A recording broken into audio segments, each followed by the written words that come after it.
ये कहानी है बैकुंठपुर के बदलाव की, विकास की। पिछले 5 वर्षों में जनता जनार्दन के आशीर्वाद से विधायक मिथिलेश तिवारी ने अपने बैकुंठपुर के लिए वो काम किए हैं जो कई सांसद मंत्री भी अपने क्षेत्र में नहीं करा सके।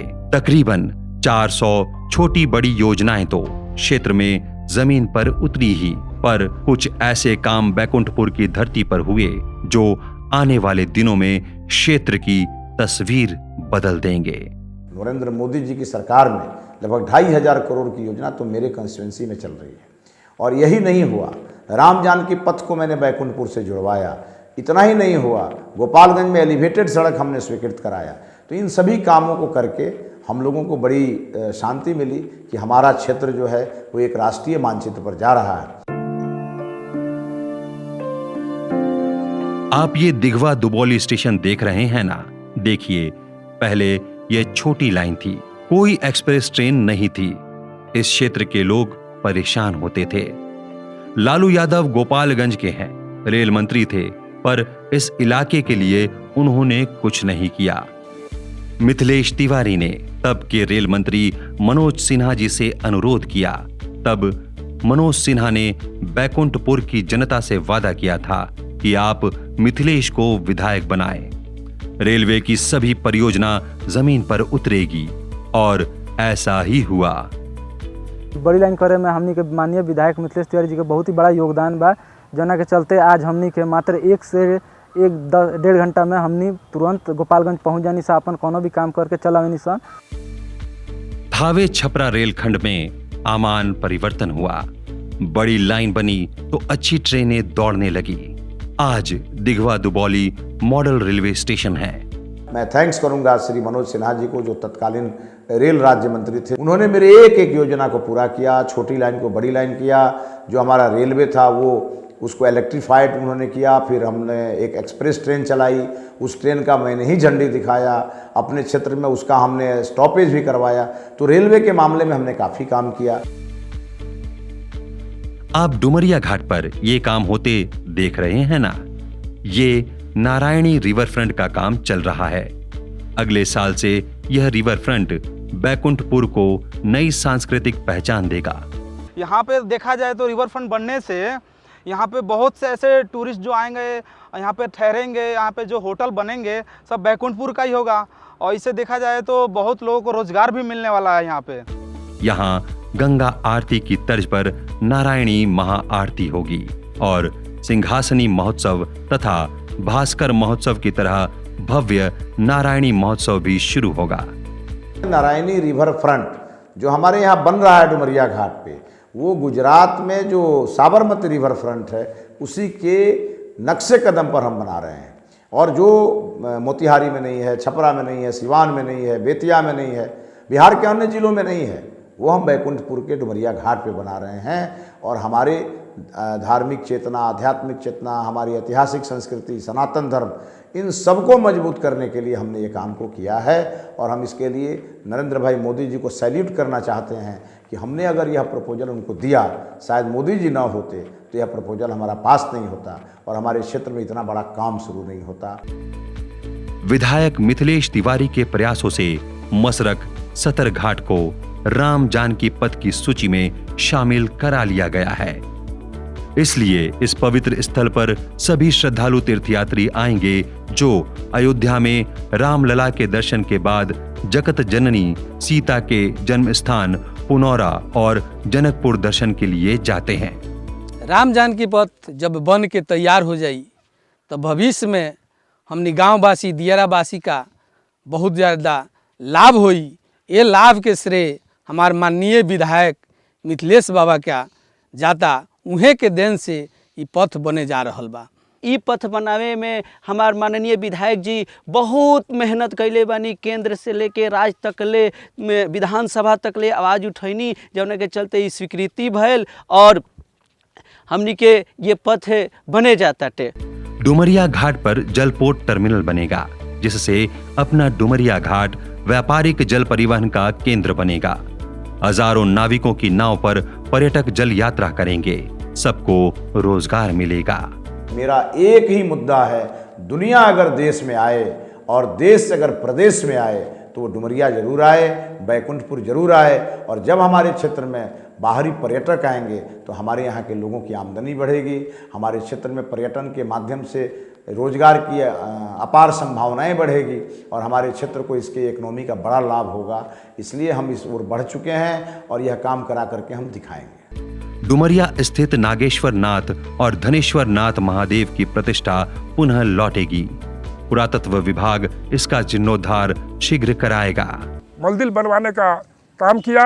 आज सरकार मंदिर बाबा नागेश्वर नाथ की मंदिर को बनाने के लिए सरकार भी अनुमति दे चुकी है, जो कि तुरंत अभी तो कोरोना काल में रुका हुआ है, तो अभी तक मंदिर में काम लग गया होता। पवित्र नारायणी नदी के किनारे विद्युत शवदाह गृह तथा पर्यावरण अनुकूल ग्रीन क्रेमेटोरिया पर भी काम शुरू है। विधायक मिथिलेश तिवारी की अथक कोशिशों से बैकुंठपुर बुद्ध सर्किट से भी जुड़ चुका है। अब शिव सर्किट तथा शक्ति सर्किट से भी बैकुंठपुर को जोड़कर इस पावन माटी के गौरव को बढ़ाने में विधायक जुट गए हैं। हमारे यहाँ धनेश्वर बाबा का मंदिर है, नागेश्वर बाबा का मंदिर है। हमारे ही क्षेत्र में भीम का घमंड टूटा था, पांडव यहाँ आए थे, राम यहाँ स्नान किए थे, तो टूरिज्म यहाँ नहीं होगा तो कहाँ होगा। इसलिए हमने ऐसा प्लान किया है कि आने वाले दिनों में हम इसको बौद्ध सर्किट से जोड़ेंगे, हम इसको जैन सर्किट से जोड़ेंगे, हम इसको टूरिज्म रोड मैप पर लाएंगे, हम इसको राम जानकी सर्किट से जोड़ेंगे।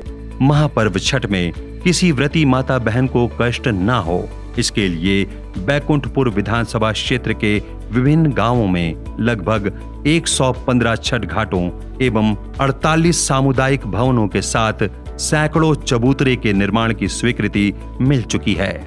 4 टोले की औरत सब लोग यहाँ आकर छठ की पूजा करती है। सब लोग ठेहुन भर पाँख में ढुकती थी, साड़ियाँ बटोर कर और निकलती थी।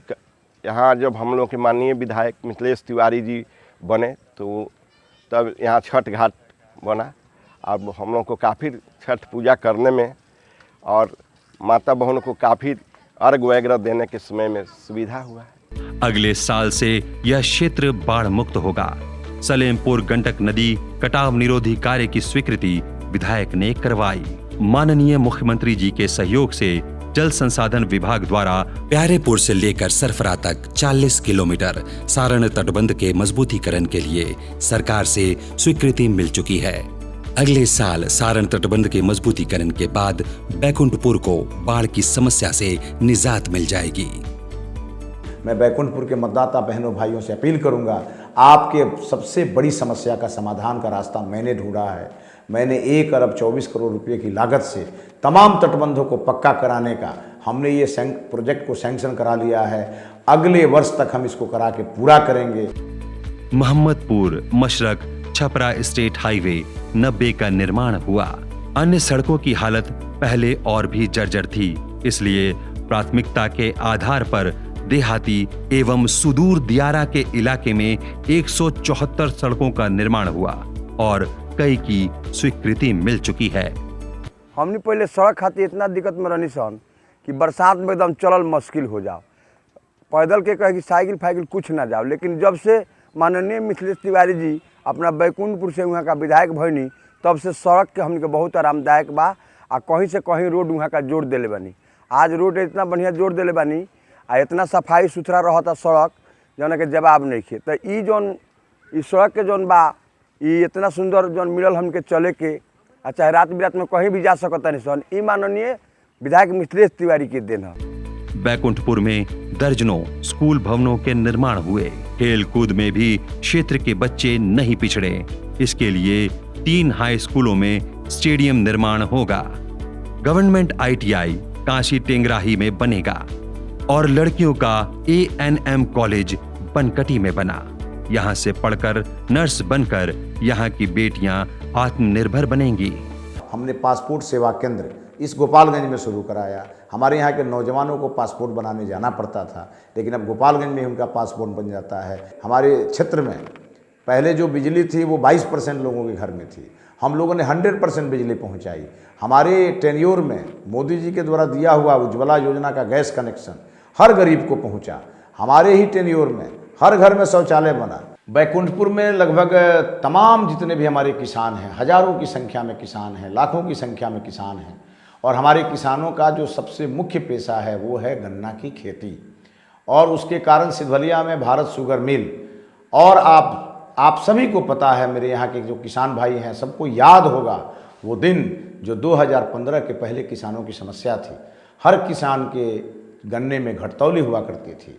और मैं आपको बताना चाहता हूँ कि मुझे वो दिन याद है 2015 का 28 तारीख, वो दिन याद है 28 नवंबर, कि जिस दिन मैंने सिधवलिया चीनी मिल के जीएम को विधायक बनने से पहले हटवाया था, और उसके बाद मैंने जेल भेजवाने का काम किया। उसके बाद एक और जीएम आए, उन पर भी मैंने एफआईआर करवाया, और 5 साल में हमने घटतौली को पूरी तरह बंद किया, किसानों के पेमेंट का 100% व्यवस्था किया, बीओ 150 को हमने जनरल करवाया, और मैं आज तक 5 साल में चीनी मिल के अंदर पैर नहीं रखा। और पहले के जो विधायक थे वो चीनी मिल से गाड़ी लिया करते थे, चीनी मिल से चंदा लिया करते थे, और चीनी मिल किसानों का खून चूसता था, किसानों के जेब पर डाका डालता था। मेरे समय में हमारे किसान खुशहाल हैं, चीनी मिल और हमारी लड़ाई चल रही है, आगे चलते रहेगी। चीनी मिल से मेरा कोई गठबंधन नहीं है, मेरा गठबंधन हमारे यहाँ के गन्ना किसानों से है, और वो हमारा चलता रहेगा।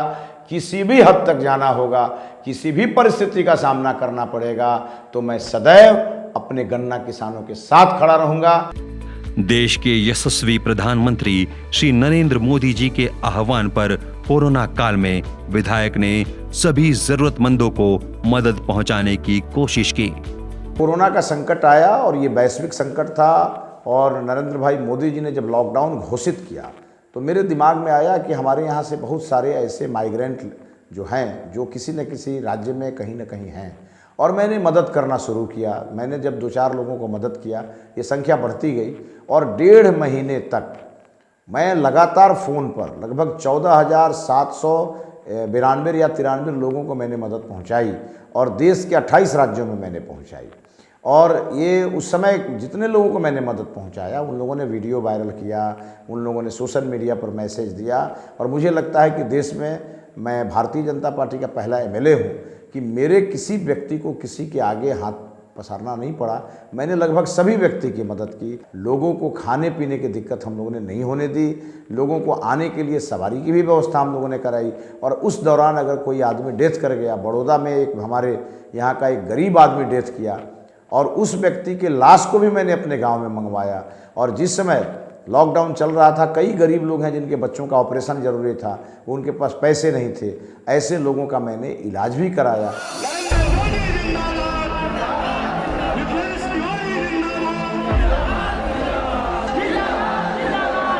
विकास की यह यात्रा और तेज हो, इसके लिए अपने मिथिलेश को आशीष दें। इसलिए आपसे आग्रह है, हर क्षेत्र में मैंने काम किया है। हमने अपने क्षेत्र में सामाजिक सौहार्द को बढ़ाने का काम किया है, हमारे क्षेत्र से हमने अपराध को, आतंकवाद को मिटाने का काम किया है।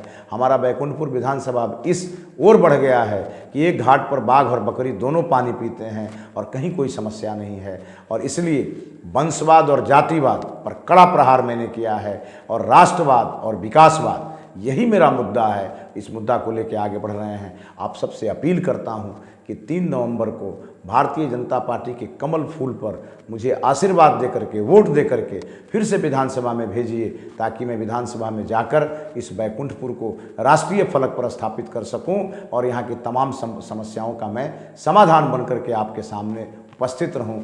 आप सबका बहुत बहुत धन्यवाद।